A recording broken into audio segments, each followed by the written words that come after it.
الحمد لله نحمده ونستعينه ونستغفره ونؤمن به ونتوكل عليه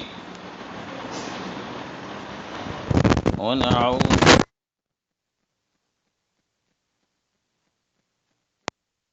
بالله من سيئات أعمالنا من يهده الله فلا مضل له ومن يضلله فلا هادي له ونشهد أن لا إله إلا الله وحده لا شريك له ونشهد أن سيدنا وسندنا وحبيبنا ونبينا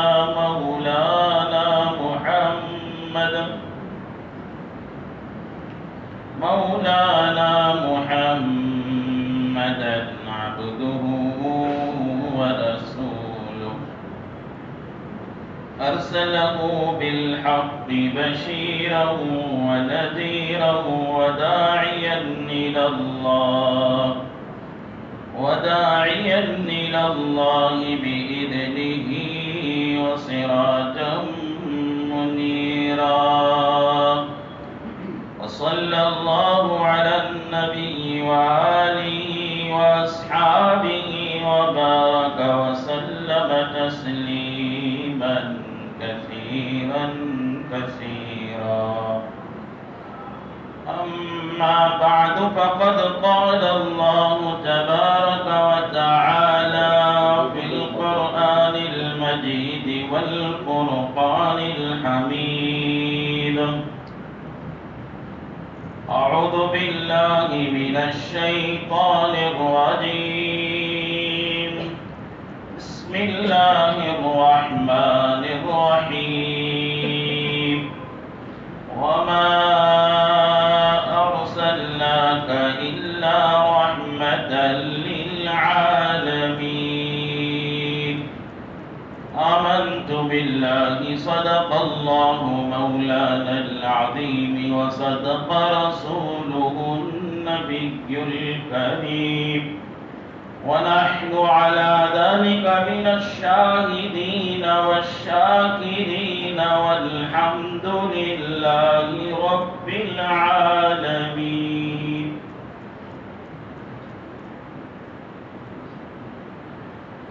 قابل احترام بزرگوں، قابل قدر ملت کے نوجوان بھائیوں، عزیز دوستوں،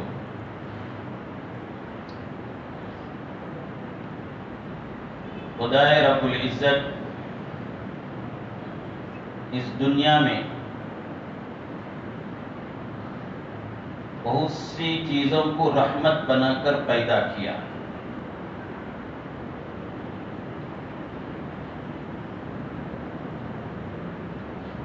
مثلا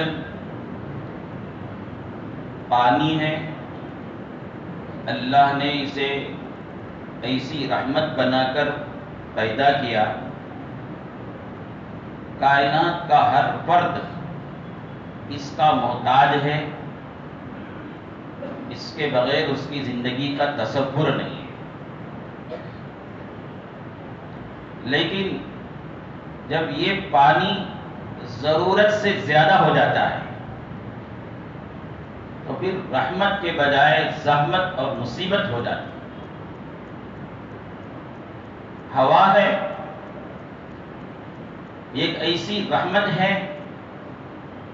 کہ اس کے بغیر چند منٹ زندگی جینے کا تصور نہیں ہو سکتا ہے۔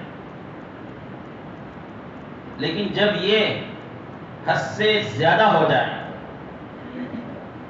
تو یہ آندھی اور طوفان کی شکل بن کر تباہی کا ذریعہ بن جاتا ہے، بجائے رحمت کے زحمت ہو جاتی ہے۔ پیسہ ہے، دولت ہے، پراپرٹیاں ہیں، یہ بھی اللہ کی رحمت ہے، نعمت ہے. لیکن کبھی کبھی یہ رحمت، یہ نعمت، خصوصاً جب یہ گناہوں میں استعمال ہونے لگے تو پھر یہ رحمت کے بجائے زحمت ہو جاتی ہے. اولاد ہے اللہ کی بہت بڑی نعمت اور بہت بڑی رحمت ہے، جس کے لیے بندہ دعائیں کرتا ہے، دعائیں کراتا ہے، اور جب یہ رحمت، یہ نعمت مل جاتی ہے تو اس کے لیے ہر طرح کی قربانی دینے کے لیے تیار، یہاں تک کہ اپنے آپ کو جوانی سے بوڑھا کر دیتا ہے. اس کے لیے، اولاد کے لیے اپنے اعضاء کو کمزور کر دیتا ہے، ہر طرح کی قربانی دے کر اس نعمت اور رحمت کو اپنے سامنے دیکھنا چاہتا ہے. لیکن کبھی اللہ حفاظت فرمائے، اللہ حفاظت فرمائے، جب یہ اولاد نافرمان ہو جاتی ہے تو بجائے رحمت کے زحمت ہو جاتی ہے، مصیبت ہو جاتی ہے. آپ غور کر کے دیکھ لیں، کائنات میں جتنی نعمتیں رحمت کی شکل میں انسانوں کو اور کائنات میں بسنے والے افراد کو ملی ہے، کبھی کبھی وہ اس میں زحمت کا پہلو غالب آ جاتا ہے. لیکن یہ ایک رحمت ہے، یہ ایک نعمت ہے، جو رحمت ہی رحمت ہے، اس کے کسی پہلو میں زحمت کا تصور ہی نہیں ہے.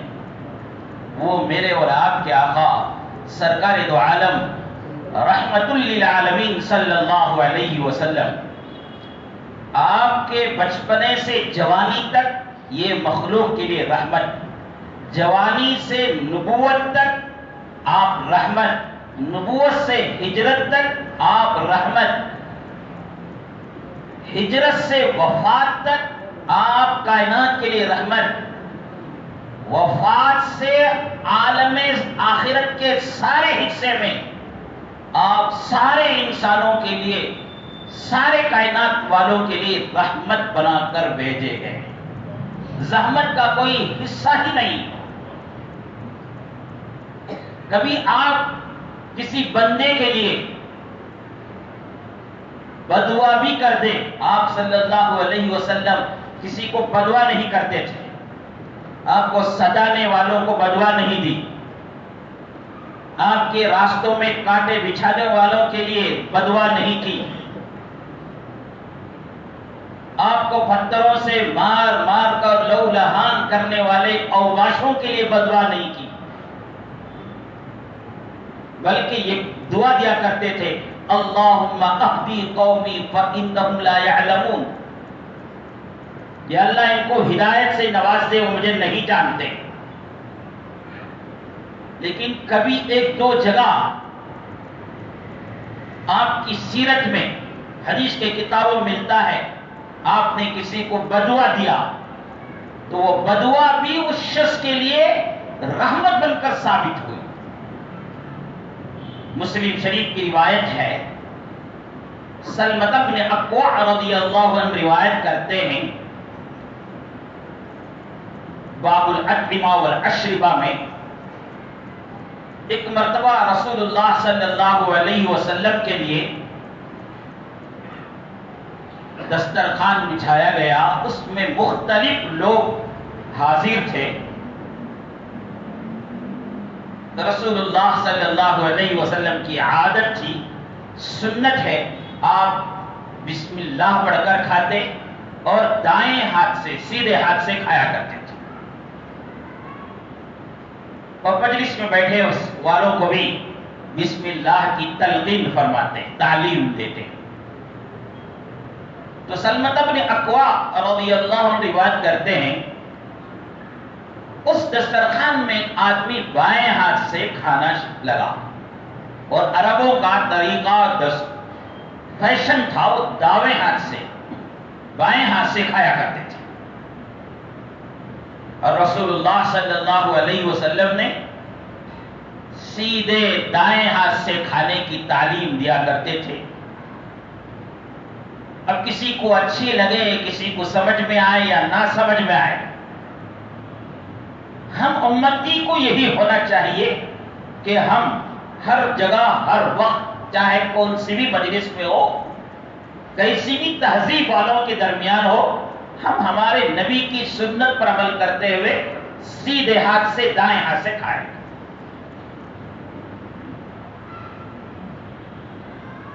اتفاق کی بات ہے اس مجلس میں ایک آدمی بائیں ہاتھ سے کھا رہے تھے. رسول اللہ صلی اللہ علیہ وسلم اپنی عادت کے مطابق ان کو تعلیم دی، ٹوکا، بلکہ تنبیہ فرمائی. تنبیہ کا لفظ حدیث کی کتابوں میں. تو وہ آدمی جو بائیں ہاتھ سے کھا رہا تھا، ذرا اسے اچھا نہیں لگا. وہ اپنے آپ کی توہین سمجھنے لگا. اتنی بڑی مجلس میں مجھے ٹوکا جا رہا ہے. ارے ٹوکنے والے کائنات کے سردار ہیں. کائنات جن کے لیے بنائی گئی ہے، جن کو معلم بنا کر بھیجا گیا، جن کو استاد اور ہادی بنا کر بھیجا گیا، اگر وہ ٹوکے تو اس میں بات برائی کی ہے کیا؟ لیکن بعض لوگوں کے دل میں خباثت ہوتی ہے، ان کو اچھی بات بھی کبھی کبھی بری لگ جاتی ہے. وہ اس آدمی کو برا لگا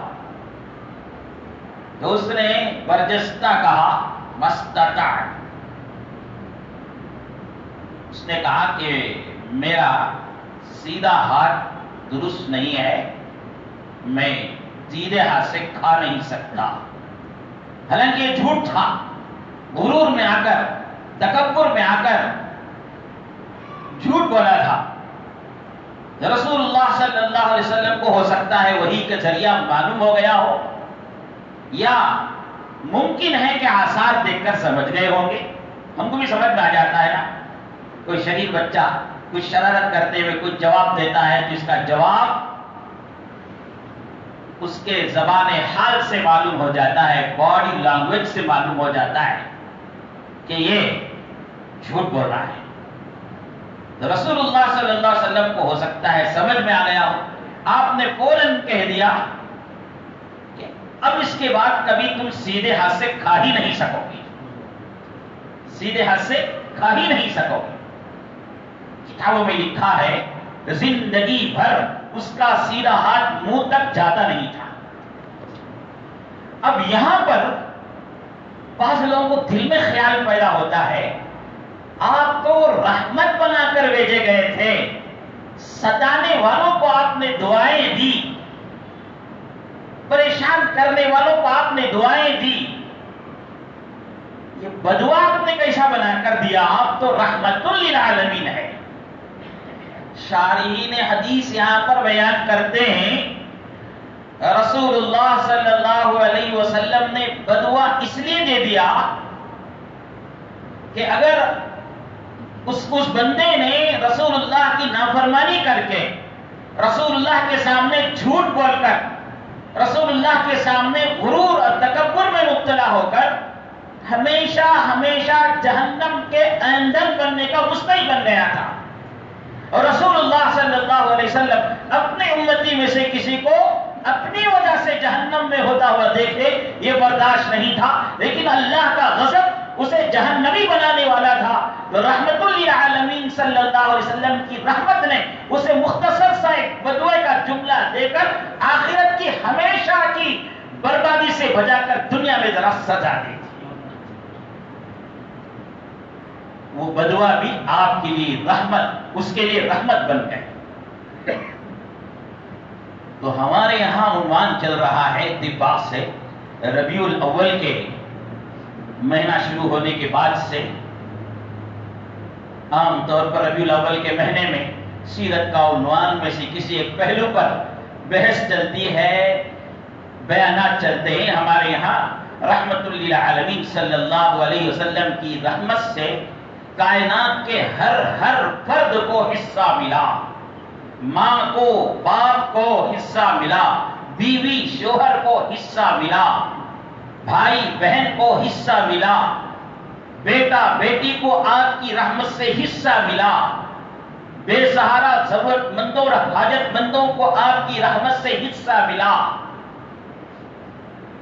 بیمار بوڑھوں اور بے سہارا لوگوں کو آپ کی رحمت سے حصہ ملا۔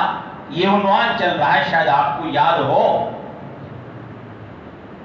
گزشتہ جمعہ میں آپ کے سامنے عرض کیا تھا کہ آپ کی رحمت سے تاجروں اور مزدوروں کو، کولی کرنے والوں کو، چھوٹا بیپاری ہو یا بڑا بیپاری ہو، چھوٹا ملازم ہو یا بڑا ملازم ہو،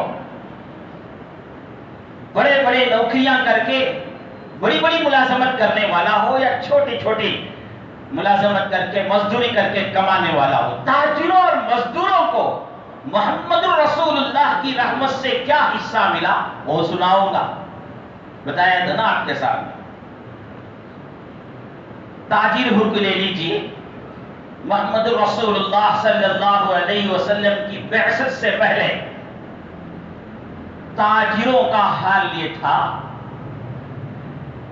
بعضوں کا، سب کا نہیں، بعضوں کا یہ حال تھا، وہ تجارت کر کے کمانے، بلڈنگاں بنانے، بنگلے بنانے، سواریاں خریدنا ان کا مقصد ہوتا۔ اس کے لیے جھوٹ بولنا پڑے تو جھوٹ بولتے، اس کے لیے ناپ تول میں کمی کرنا پڑے تو ناپ تول میں کمی کرتے، اس کے لیے دھوکہ دینا تو دھوکہ دیتے، اس کے لیے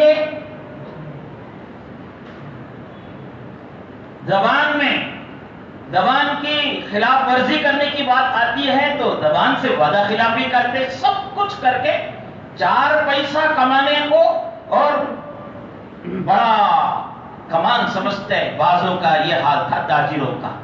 بعض لوگ تھے، اس وقت بھی تھے ہوں گے، دیانتدار، امانتدار، زبان کی سچائی ان کے پاس تھی، ہمدردی ان کے پاس تھی، لیکن وہ یہ سمجھتے تھے کہ یہ زبان کی دیانت، یہ امانت داری، یہ دیانت داری، زبان کی وعدے کی وفائی، یہ سچائی، یہ صداقت، یہ عدالت، سب کا سب کیا ہے؟ تجارت کو فروغ دینے کے لیے، 4 پیسہ کمانے کے لیے، بس ان کی سوچ اس حد تک تھی۔ لیکن محمد رسول اللہ صلی اللہ علیہ وسلم کی رحمت سے تاجروں کو یہ حصہ ملا، التاج الصدوق امین مع النبیین والصدیقین والشہداء۔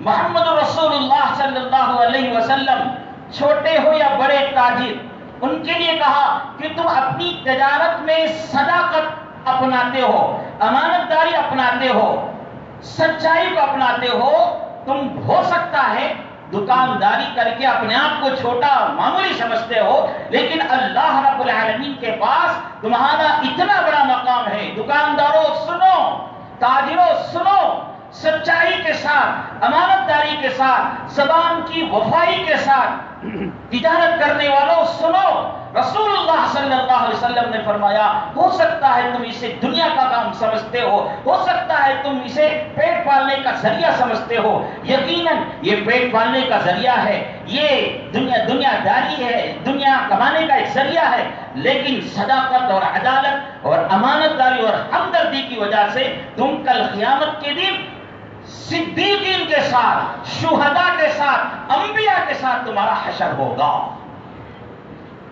یہ رحمت کہاں سے ملی؟ رسول اللہ صلی اللہ علیہ وسلم کی بعثت اور آپ کی رحمت سے تاجروں کو حصہ ملا کہ وہ اپنا پیٹ پالنے کے ذریعہ، وہ اپنی دکانداری کے ذریعہ انبیاء، شہداء، صالحین سے قریب قربت حاصل کر لیں، ان کے مقام میں حصہ پا لیں۔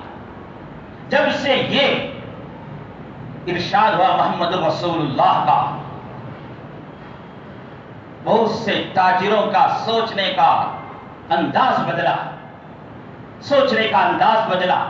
بہت سے لوگ یہ سمجھتے تھے ماشاءاللہ ولی بننے کے لیے کثرت سے نفل نمازیں پڑھیں، فرض نمازوں کے بعد، واجبات کے بعد، سنتوں کے بعد کثرت سے نفل نمازیں پڑھیں، اللہ کا قرب حاصل ہوگا، وہ ولی بن سکتا ہے۔ یقیناً اس میں کوئی شک نہیں ہے، بہت سے دفعہ ایسا بھی ہوتا ہے، بہت سے لوگ ولی بنتے ہیں فرض اور واجبات کو ادا کرنے کے بعد، کثرت سے نفلی صدقہ کرنے کے بعد، کثرت سے نفلی صدقہ کرنے سے، غریبوں، محتاجوں، ضرورت مندوں، حاجت مندوں کی مدد کر کے، کسی کی بھوکی آنتڑی سے دعا نکلنے سے، کسی بیمار دماغ سے، کسی بیمار دل سے دعا نکلنے سے وہ ولایت کے مقام کو پہنچ سکتا ہے۔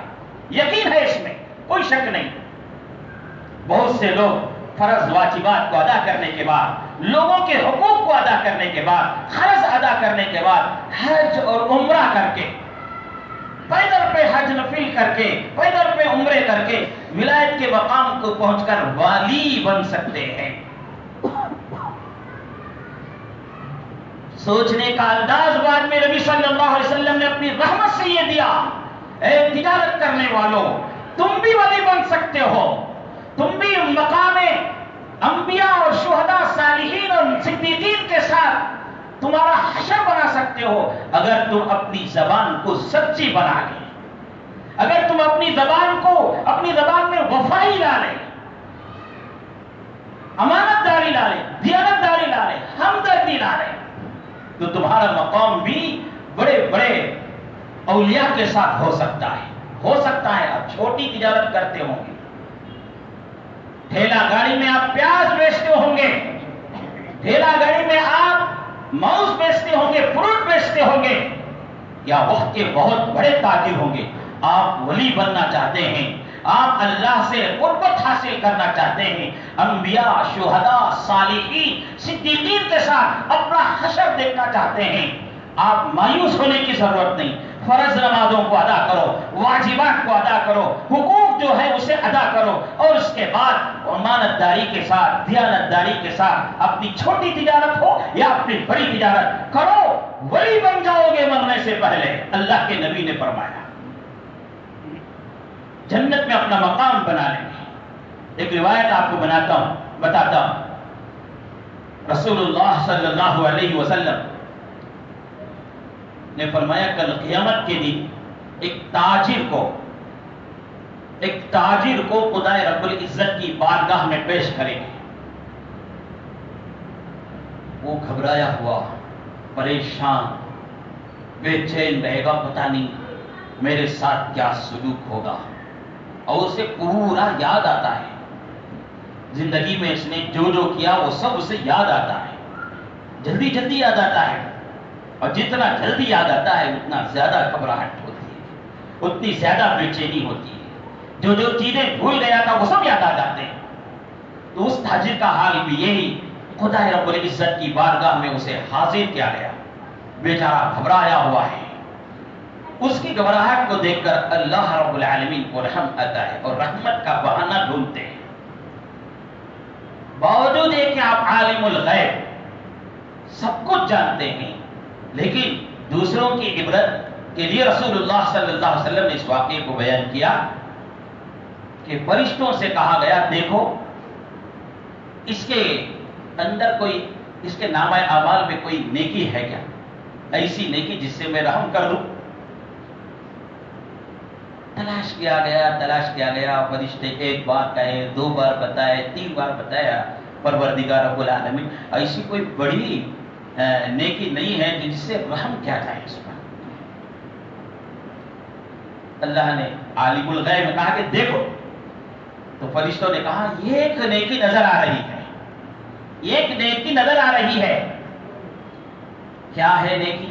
فرشتوں نے کہا کہ یہ تاجر تھا، دکاندار تھا، اپنے ملازموں کو یہ کہہ کر رکھا تھا، اپنے دکان میں کام کرنے والے نوکروں کو یہ کہہ کر رکھا تھا کہ خریدنے کے لیے کوئی آتا ہے، اگر وہ بے بس معلوم ہوتا ہے، ذرا مجبور معلوم ہوتا ہے، اس کے ساتھ ذرا چشم پوشی کا معاملہ کرنا، ذرا ہمدردی کا معاملہ کرنا، اس کے پاس پیسہ وصول کرنے میں سختی نہ کرنا، اگر قرض مانگتا ہے تو قرض دے دینا، اگر قرض واپس کرنے میں ذرا ٹال مٹول کرتا ہے تو اسے برداشت کر لینا، اس کے ساتھ سختی نہ کرنا، اس کے ساتھ رحم کا معاملہ کرنا۔ رسول اللہ صلی اللہ علیہ وسلم نے فرمایا اس بندے کی یہ ادا، کون سی ادا؟ تجارت کرتے ہوئے لوگوں کے ساتھ ہمدردی کا معاملہ کرنے کی وجہ سے اتنا بڑا مقام بنا کہ رب العالمین نے فرما دیا جب وہ دنیا والوں پر میرے بندوں پر رحم کرتا ہے تو میں اس پر رحم کرتا ہوں، اس کے گناہ معاف، اسے جنت الفردوس میں داخل کر دو۔ یہ کام ہم نہیں کر سکتے کیا؟ ہم بھی تجارت ہے نا، تجارت کرنے والے، دکانداری کرنے والے، کبھی ہمارے پاس کوئی آتا ہے تو ذرا اس کے ساتھ ہمدردی کے ساتھ معاملہ اپنا ہے۔ پیسے والا آتا ہے تو بھی اس کے ساتھ بھی اچھے اخلاق کے ساتھ، معمولی آدمی آتا ہے تو اس کے ساتھ بھی اچھے اخلاق کے ساتھ، ہمدردی کے ساتھ، زبان میں نرمی کے ساتھ۔ بہت سے لوگ آ کر کہتے ہیں دکان میں کاروبار نہیں چلتا، بیپار نہیں چلتا، تجارت نہیں۔ ان کا رویہ دیکھو، ان کی دکانداری کا رویہ دیکھو، ان کی زبان دیکھو، زبان میں سختی، زبان میں جھوٹ، زبان میں بے وفائی۔ ایک مرتبہ تمہارے پاس آ کر معاملہ کر دیا سوالا، 100 مرتبہ توبہ کرتا ہے، اس کے پاس نہیں کرے گا۔ اب ایسے تاجر کو، ایسے دکاندار کو پورا قرآن کا وظیفہ بنا کر ایک تھیلی میں ڈال کر دے دیے، تمہیں برکت نازل نہیں ہوتی اسے۔ زبان میٹھی بناؤ، ہمدردی، صداقت لاؤ، امانت داری لاؤ، دیانت داری لاؤ۔ یہ ایک ذریعہ ہے دنیا میں برکت کا، اور یہ ذریعہ ہے جنت میں داخلے کا، یہ ایک ذریعہ ہے جہنم سے بچنے کا، یہ ذریعہ ہے اللہ رب العالمین کی بارگاہ میں ولایت کے مقام تک پہنچنے کا۔ جیسے نفل نمازیں پڑھ کر، جیسے نفل روزے رکھ کر، جیسے نفل حج عمرہ کر کے، جیسے نفل صدقہ دے کر آدمی ولی بن سکتا ہے، ایسے ہی اچھے اخلاق اپنا کر، زبان میں امانت داری، دیانت داری اور معاملے میں صفائی رکھ کر، ہمدردی کر کے تجارت کے میدان میں، بازار میں آپ ولی بن سکتے ہیں۔ اب سوچنے کا انداز بدلا تاجروں کا، کہ پہلے کیا سمجھتے تھے کہ یہ امانت داری، یہ دیانت داری، یہ معاملے کی صفائی صرف دنیائی کاروبار میں ترقی کا ہے۔ نبی صلی اللہ علیہ وسلم کی رحمت سے یہ حصہ ملا، چھوٹا تاجر ہو یا بڑا تاجر، اسے اگر وہ امانت داری، دیانت داری اور سچائی کے ساتھ کاروبار کرتا ہے تو وہ بھی ولی بن سکتا ہے۔ اس سے بڑی رحمت کا حصہ، اس سے بڑا رحمت کا حصہ کیا ہو سکتا ہے؟ ملازم اور مزدوروں کو بھی محمد رسول اللہ کی رحمت سے حصہ ملا۔ مزدوروں کا حال یہ ہوتا تھا، وہ یہ سمجھتے تھے کہ ہم تو کبھی بڑے نہیں بن سکتے، ہمارا حال کیا ہے، صبح سے شام تک کولی کرتے، صبح سے شام تک محنت کرتے، جو مزدوری ملی اسے پیٹ بھرا تو بس ہے، اس پہ بڑا بننا، اس میں مقام حاصل کرنا یہ تو سوچ ہی نہیں سکتے، اور لوگ بھی ان کو جو ہے معمولی سمجھتے تھے۔ سنیے، محمد رسول اللہ صلی اللہ علیہ وسلم کی خدمت میں ایک مرتبہ جابر رضی اللہ عنہ آتے ہیں۔ رسول اللہ صلی اللہ علیہ وسلم ان سے ملاقات کی، اور رسول اللہ کی عادت تھی ہر ایک سے ملاقات کرتے، جو بھی ملاقات کرتا کبھی سامنے والا کس حیثیت والا ہے وہ نہیں دیکھتے تھے، ہر ایک سے ملاقات، ہر ایک سے ادب کے ساتھ، یہاں تک کہ شمائل ترمذی آپ کے خصائل میں لکھا ہے کہ آپ جسے بات کرتے تو اس کے چہرے کو دیکھ کر بات کرتے، اگر وہ مسکرا کر بات کرتا تو اس کا جواب میں مسکراہٹ ہوتی، اگر وہ بات کرتے وقت کوئی تعجب والا جملہ کہہ کر چہرے میں تعجب لاتا تو آپ بھی اس کی بات سنتے ہوئے تعجب کو لاتے تھے، حیرت ہوتی تو حیرت کا اظہار کرتے، اسے بتاتے تھے کہ تمہاری اہمیت ہمارے پاس ہے۔ یہ بات کرنے کا سلیقہ میں آپ کو بتا رہا ہوں، اللہ مجھے بھی اور آپ کو بھی توفیق دے کہ آپ بات کرتے تھے تو سمجھنے اور ملاقات کرتے تو ملاقات کتابوں میں لکھا ہے اپنا ہاتھ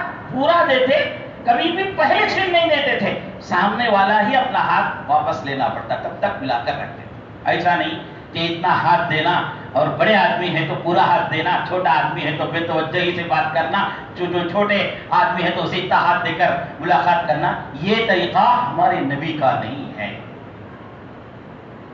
تو حضرت جابر رضی اللہ عنہ کاروباری اعتبار سے، اللہ کے پاس ان کا کیا مقام تھا ابھی آپ کو معلوم ہوگا، کاروباری اعتبار سے ایک معمولی آدمی تھے۔ رسول اللہ صلی اللہ علیہ وسلم ان سے ملاقات کی تو ان کا ہاتھ ذرا کھردرا معلوم ہوا، سخت معلوم، ہاتھ میں گھٹے تھے. دیکھو رسول اللہ صلی اللہ علیہ وسلم ہم نے کیا بول کے آگے نہیں بڑھے، اس کا ان کے دل جوئی کے لیے بات کرتے ہیں. بھائی کیا ہے آپ کے ہاتھ اتنے سخت ہیں؟ حضرت جابر رضی اللہ عنہ سے رسول اللہ صلی اللہ علیہ وسلم پوچھتے ہیں آپ کے ہاتھ اتنے سخت گھٹے دار، کیا بات ہے؟ تو حضرت جابر رضی اللہ عنہ فرمایا رسول اللہ میں کولی کرنے والا، مزدوری کرنے والا، پتھر پھوڑنے والا، لوہا پھوڑنے والا، پتھر ادھر سے ادھر اٹھا کر رکھتا ہوں، لوہا ادھر سے ادھر اٹھا کر رکھتا ہوں، کلہاڑی ہاتھ میں پکڑا رہتا ہوں، جس کی وجہ سے ہاتھ میں گھٹے آ گئے، سخت آ گئے.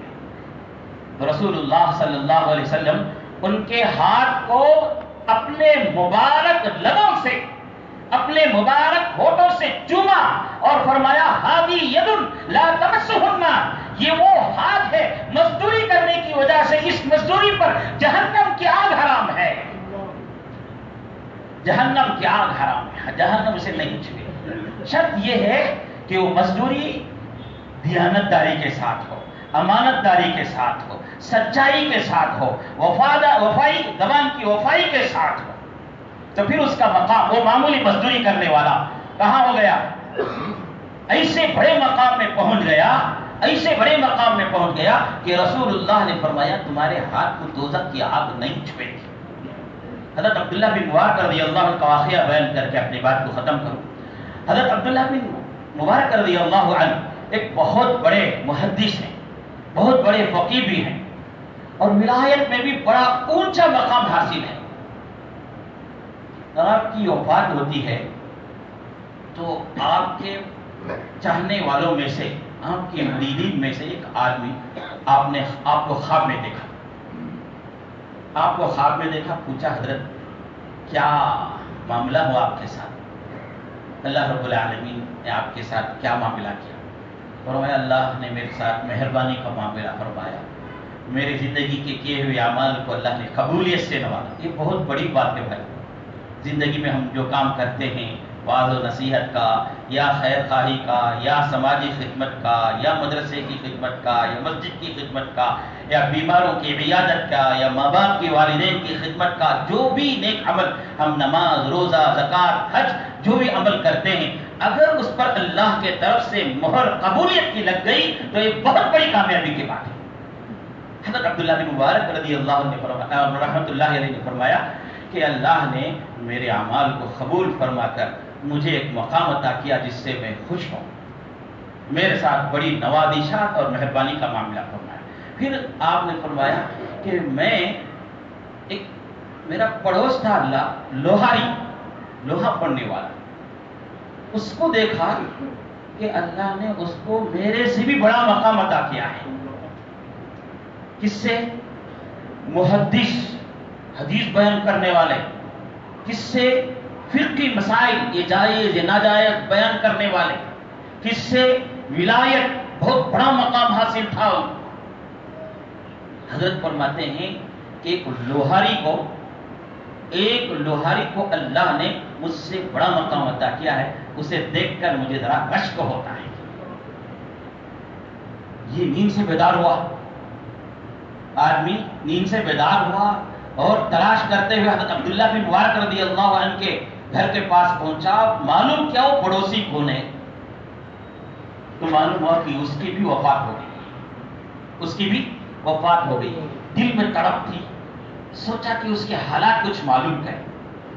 لہذا ان کے گھر والوں سے پوچھا کہ یہ آدمی وہ اس کی بیوی تھی، اسے تمہارے شوہر کے کوئی خاص عمل بتاؤ جو وہ کرتے تھے جس کی وجہ سے اتنا بڑا مقام حاصل ہوا کہ عبداللہ بن مبارک سے بھی اس کا مقام بڑا ہے.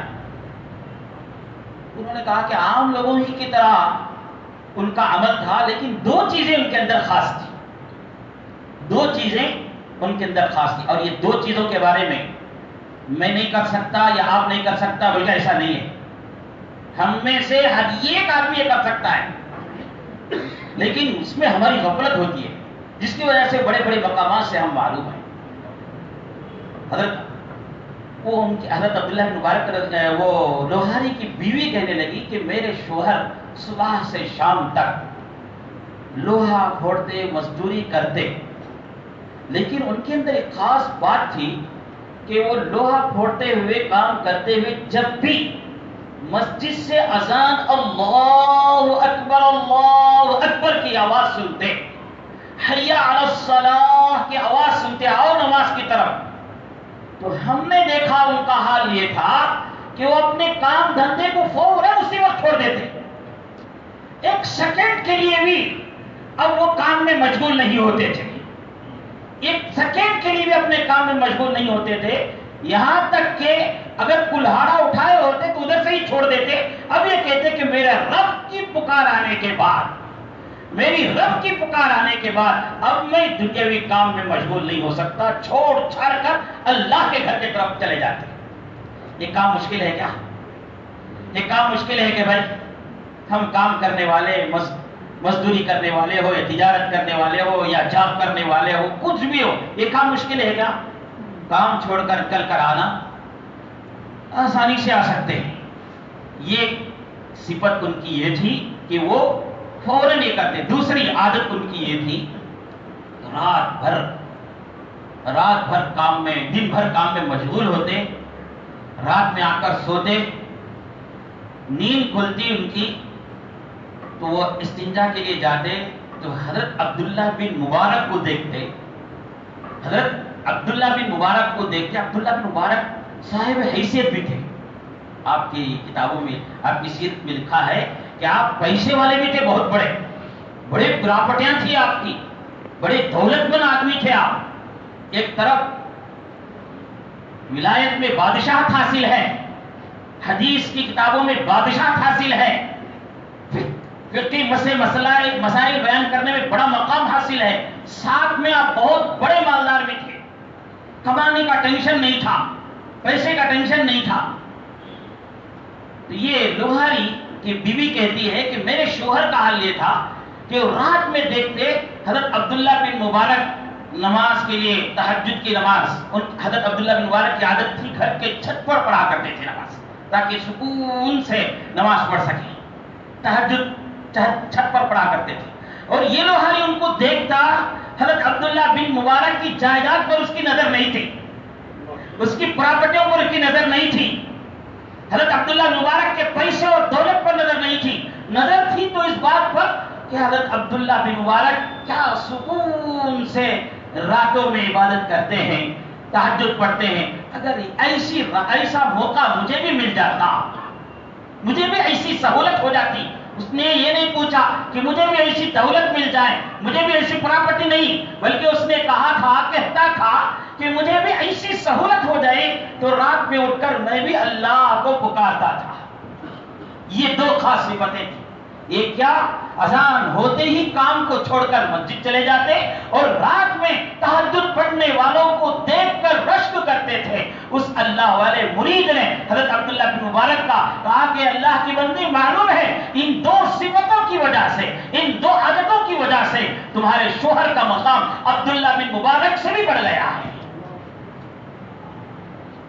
تو اب تک ہم تاجر لوگ یہ جو سمجھتے تھے، مزدور لوگ یہ سمجھتے تھے کہ ہم پیٹ پالنے کا ذریعہ ہے، بنگلے بنانے کا ذریعہ ہے۔ یقیناً یہ تجارت، یہ مزدوری، پیٹ بھی بنایا جا سکتا ہے، اس میں پیٹ بھی بھرا جا سکتا ہے، بنگلے بھی بنائے جا سکتے ہیں، لیکن محمد رسول اللہ صلی اللہ علیہ وسلم کی رحمت سے آپ کو اور مجھے یہ حصہ ملا کہ اگر یہ مزدور، یہ تاجر اگر دیانتداری سے، امانت داری سے وہ معاملے کی صفائی کے ساتھ تجارت کرتے ہیں، مزدوری کرتے ہیں، تو اللہ رب العالمین رحمت للعالمین صلی اللہ علیہ وسلم کی رحمت سے حصہ دیتے ہوئے ان کو ولایت کا مقام دیں گے، جہنم سے بچا کر جنت پہ پہنچائیں گے۔ اللہ ہم سب کو عمل کی توفیق نصیب فرمائے۔ اب حضرات کے سامنے آخر میں اعلان ہے، جیسا کہ